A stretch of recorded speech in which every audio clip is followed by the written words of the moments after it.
NEET ചോദ്യപേപ്പർ ചോർച്ചയിൽ ലോക്സഭയിൽ പ്രതിപക്ഷ ബഹളം. അടിയന്തര പ്രമേയത്തിന് സ്പീക്കർ അനുമതി നിഷേധിച്ചു. നീറ്റ് വിഷയത്തിൽ ചർച്ചയ്ക്ക് തയ്യാറാണെന്ന് പ്രതിരോധ മന്ത്രി രാജ്നാഥ് സിംഗ് ലോക്സഭയിൽ പറഞ്ഞു.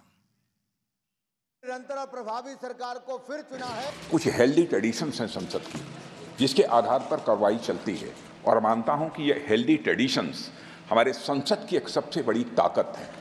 जब कभी भी राष्ट्रपति जी के अभिभाषण पर चर्चा होती है तो आज तक कभी ऐसा नहीं हुआ है, क्योंकि अपने लंबे संसदीय जीवन में जो मैंने देखा है उस आधार पर मैं कह सकता हूं कि अन्य किसी विषय पर उस समय चर्चा हुई हो। इसलिए मैं अपने सभी सम्मानित विपक्ष के सदस्यों से भी आग्रह करना चाहता हूं, आप जिस विषय पर चर्चा करना चाहते हो आप चर्चा करें, लेकिन एक बार राष्ट्रपति से संबंधित जो धन्यवाद प्रस्ताव है उसको संसद में पारित करने के बाद ही करें। यह मेरा सभी से विनम्र अनुरोध है. അതിനിടെ പ്രതിപക്ഷ നേതാവ് രാഹുൽ ഗാന്ധിയുടെ മൈക്ക് ഓഫ് ചെയ്തുവെന്ന പ്രതിപക്ഷ ആരോപണം സ്പീക്കർ തള്ളി. തന്റെ ചെയറിന് മുന്നിൽ മൈക്കില്ലെന്നും തെറ്റായ പ്രചാരണം നടത്തുന്നുവെന്നും സ്പീക്കർ ഓം ബിർള വ്യക്തമാക്കി. ആർ രാധാകൃഷ്ണൻ ഡൽഹിയിൽ നിന്നുണ്ട് വിവരങ്ങളുമായി. ആർക്ക് ഈ നീറ്റ് വിഷയത്തിൽ ചർച്ചയ്ക്ക് തയ്യാറാണ് എന്ന നിലപാടാണോ സർക്കാരിനുള്ളത്? എന്താണ് ഈ വിഷയത്തിൽ രാജ്നാഥ് സിംഗ് വ്യക്തമാക്കിയത് സഭയിൽ?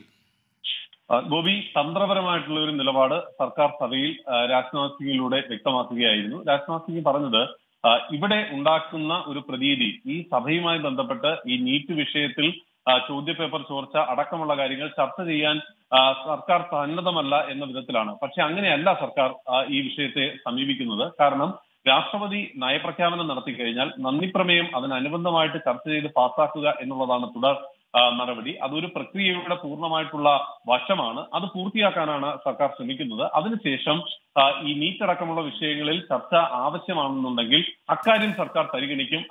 അതിൽ സർക്കാരിന് ചർച്ച വേണ്ട എന്ന നിലപാടില്ല.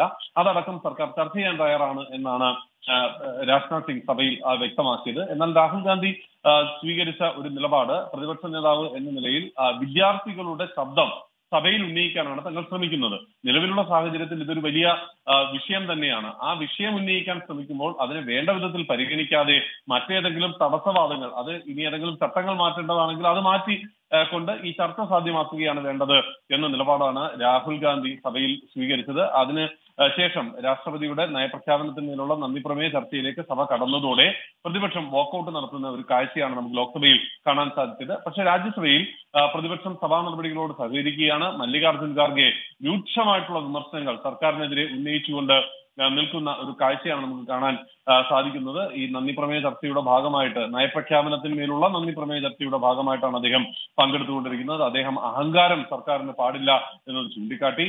മാത്രമല്ല ഗാന്ധിയൻ മൂല്യങ്ങളെ ഇല്ലാതാക്കി മാറ്റാനാണ് ശ്രമം നടത്തിക്കൊണ്ടിരിക്കുന്നത് എന്നതുൾപ്പെടെയുള്ള രൂക്ഷമായിട്ടുള്ള വിമർശനങ്ങളും സർക്കാരിന് മേൽ ഉന്നയിച്ചു. ഗോപി. ശരി, ആർ രാധാകൃഷ്ണൻ ഡൽഹിയിൽ നിന്ന്.